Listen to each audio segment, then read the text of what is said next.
مرحبا بك في هذا المختبر كيميائي داخل جسمك. شبكة معقدة ديال الأمعاء، الجهاز الهضمي ماشي غير طريق، بل هو عالم كامل فيه كيتحدد مصير الصحة ديالنا، طاقتنا اليومية اللي كنحتاجوها باش نتحركو ونخدمو.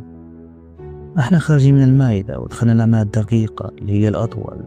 حنا الدم كيتجدد باستمرار، الأكل اللي هضمناه كيتحول دابا لسائل سمين كيتسنى التفتيت الأخير باش الجسم يستافد منه بشكل كامل ومثالي. في الاثنى عشر كيبدا التفاعل الحقيقي، العنصر الصفراوي والانزيمات كيتخلطوا بسرعة باش يفكوا جزيئات كبيرة ديال الدهون والبروتينات. التفاعل هو اللي كينتج لنا الطاقة الكافية باش نقدروا نخدموا ونعيشوا بنشاط طوال اليوم.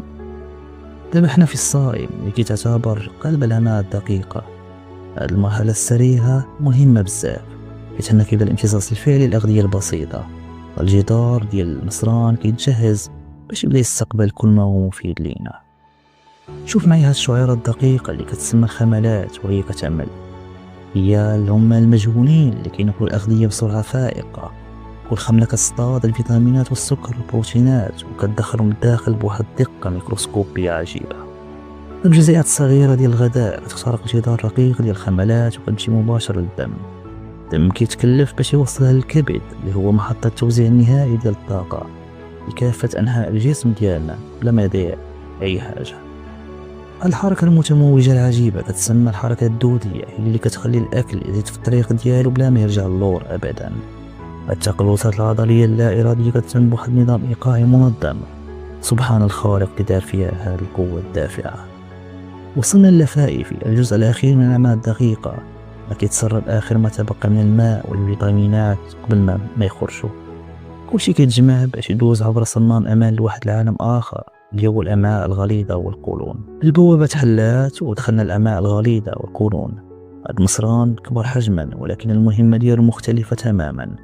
هو المسؤول على جمع الفضلات وتصنيع بعض الفيتامينات الأساسية، وكذلك امتصاص الماء المتبقي لترطيب الجسم. هنا كاين عالم آخر، مدينة كاملة عايشة وسطنا. الميكروبيوم، مليارات ديال البكتيريا الصديقة اللي كتساعدنا في الهضم وكتلعب دور مهم وحاسم في المناعة ديالنا والصحة العقلية، وبحال المخ الثاني للجسم ديال الإنسان. المهمة الرئيسية هنا هي إعادة امتصاص الماء بشكل كامل باش الجسم ما يضيعش الكمية الكبيرة ديال السوائل المهمة.